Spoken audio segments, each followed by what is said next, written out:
Hello guys, আজি হৈছে Sunday আৰু এতিয়া যাবা ওলাইছোঁ খেলাত। মানে আজি আজি ছেমি ফাইনেল আৰু ফাইনেল আছে। তো ফাইনেলত প্ৰৱেশ কৰিবৰ কাৰণে আমি ছেমি ফাইনেল জিকিব লাগিব। তো এতিয়া যাওঁ, যদি চান্স পাওঁ তেতিয়াহ'লে খেলাম। মানে যোৱাকালি যি বেয়া খেলছোঁ, আজি বা লৈ নে নলয়, খেলাই নে নেখেলে নাজানো। চৰাইকেইটা মানে ধমধমি আছে। তো যাওঁ, যাই পেলাই দেখা যাওক যি হওক। স্কৰত থাকলি ভাল লাগে বাৰু, যি নহওক খেলখন ফাইনেলখন জিকিব লাগে, সেইটোৱে আমাৰ মেইন উদ্দেশ্য।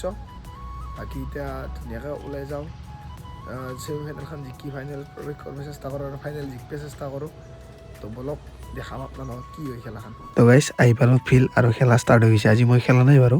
এফালে 2 অভাৰ, এটা বল 18 ৰানত 2টা উইকেট, তাৰপিছত দেখা পাইছে 28 ৰানত 3টা, তাৰপিছত এনেকৈ যাই 56ত 5টা আৰু অভাৰো প্ৰায় 7 অভাৰমান হৈ গ'ল। মানে আজি উইকেট বহুত গেছি আৰু ৰানো সেনেকৈ অহা নাই। আৰু এইফালে লাষ্টত দেখা পাইছে আপোনালোকে অলপমান ভাল পাৰ্টনাৰশ্বিপ এটা হ'ল বাৰু, কিন্তু ৰান বেছি দিব নোৱাৰিলে টাৰ্গেট।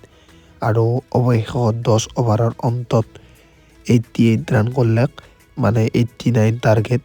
আৰু সিহঁতৰো উইকেট গেছিল প্ৰথমতে 40ত 2টা, তাৰে মাজত বহুতকেইটা উইকেট গুচি গ'ল। 66ত 5টা হ'ল, কিন্তু মানে এটা ভাল পাৰ্টনাৰশ্বিপৰ ফলত সিহঁতে মানে মেটছখনৰ বহুত ওচৰত চাপি গ'ল আৰু মেটছখন জিকিল। আমি ছেমি ফাইনেলত হাৰিলোঁ। তো গাইছ ছেমি ফাইনেল হাৰি যাই আছোঁ ঘৰক লাগি। মানে ফাইনেলখন নাচলোঁ আৰু, যিহেতু হাৰছোৱে কিনো চাম। খেলা ঠিকেই আছিল, টাৰ্গেট বেছি নহ'ল। বলিঙতো প্ৰথম অভাৰত মানে ছেকেণ্ড অভাৰত 21 ৰান খোৱা গ'ল।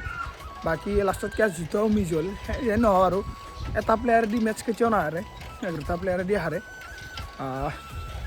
হাৰিলোঁ, যি নহওক। বাকী ক্ৰিকেট ইমানো খেলিব নাজানো, কিন্তু ক্ৰিকেটৰ প্ৰতি যিটো ভাল পোৱা সেইটো মানে বহুত বেছি মোৰ। আৰু শ্লিপ ডিছ হয়, এইটো কঁকালত বেল মাৰি খেলিব গৈছোঁ। আৰু আজি বুলি নহয়, উৰুকাৰ আগদিনাৰ পৰা খেলি আছোঁ কঁকালত বেল মাৰি। চেম্পিয়নো হৈছোঁ গাঁৱত।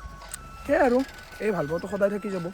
আগৰ পৰা খেলাও নাছিলোঁ, ক্লাছ 10ত মেট্ৰিক দিয়াৰ পিছতহে এইগিলাখন ষ্টাৰ্ট কৰিলোঁ ক্ৰিকেট খেলা। আৰু এতিয়া ইম্প্ৰুভ কৰা এনেও সময় নাই, তথাপিতো যিখিনি পাৰোঁ নিজকে ইম্প্ৰুভ কৰিছোঁ।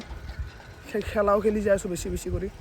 সেয়াই আৰু, খেলিব জানো নাজানো হ'লেও মানে খেলি যাই আছোঁ আৰু। তো গাইছ গধূলি সময়ত এইফালে চিকেন পকৰা অলপমান আনিছিল আৰু লগতে মাক অলপমান চাহ বনাব দিলোঁ। মানে গাখীৰ দিয়া চাহৰ লগত চিকেন পকৰাটো খাই কিবা কিন্তু কিছু এটা টেষ্ট লাগে।